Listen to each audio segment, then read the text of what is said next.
fractions, multiplying them with whole numbers, multiplying them with another fraction, multiplying them with a mixed number. So I'm going to give you a couple examples. So if I have 4, my pencil going here. If I have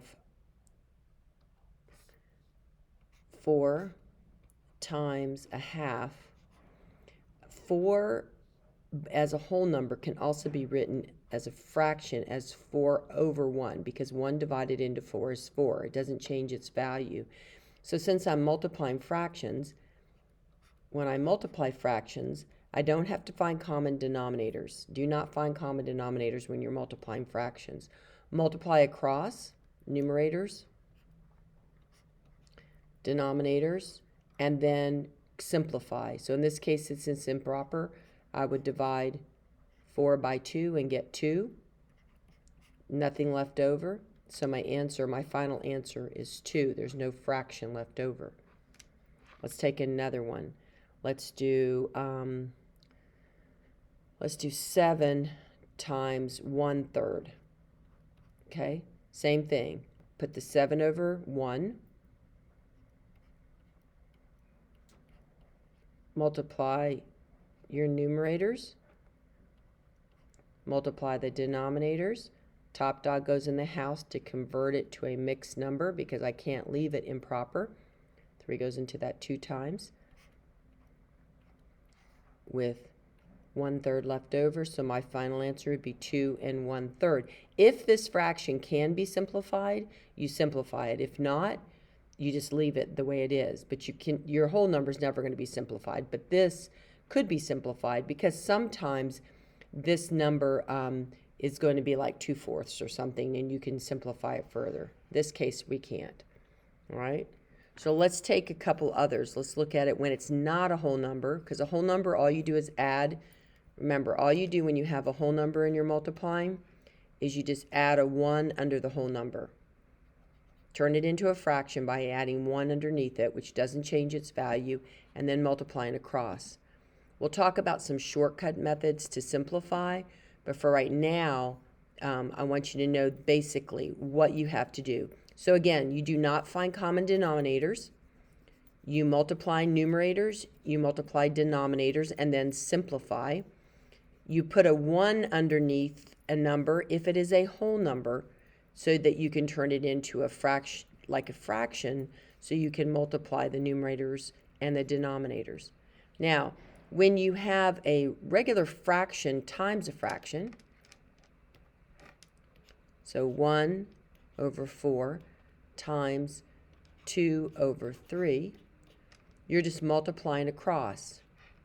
2 times 1, 4 times 3, and then simplify. In this case, I'm going to divide by 2 to get 1/6 is my final answer. So you're just multiplying. Now, I will talk to you more in class about easier ways to simplify when the numbers are really big. And then again, 7th grade, you have to remember if you have negatives involved, you have to remember your rules. So if 1/4 would have been a negative, you would be multiplying a negative times a positive. So your final answer, you would just put a negative sign on one of the numbers, the numerator, the denominator. It doesn't make any difference, or right in front of the fraction. So that doesn't change that part of it, but you have to watch for your signs. This is when I have singles. So another one, 3 over 4 times 2/3. 3 times 2 is 6. 4 times 3 is 12. Simplify. I'm going to divide by 6 to get 1/2. Okay? Again, 7th grade, if one of these would have been negative, or both of them would have been negative, you would have to decide based on the integer rules what your final answer is going to be. So you always have to put that last piece on there. Okay, let's do one more example of if it is a mixed number that you're multiplying by either another mixed number or by a fraction or by a whole number. Doesn't make any difference. We'll look at that. So when I have a mixed number like 2 and 2/7, and I'm multiplying it times, let's say, a whole number 7. Okay, first of all, I put a 1 underneath the 7 because I'm going to change it into a fraction without changing its value. But this has to be converted to an improper fraction. You do not multiply 2 times 0, which is nothing there, and then 2/7 times 7 over 1. You don't just multiply the fractions and the whole number separately. You have to combine this into a mixed number into an improper fraction before you multiply. And that's true of division too when we get to that. So 2 times 7 is 14, plus 2 more is 16 over 7, times 7 over 1. Multiply 7 times 16.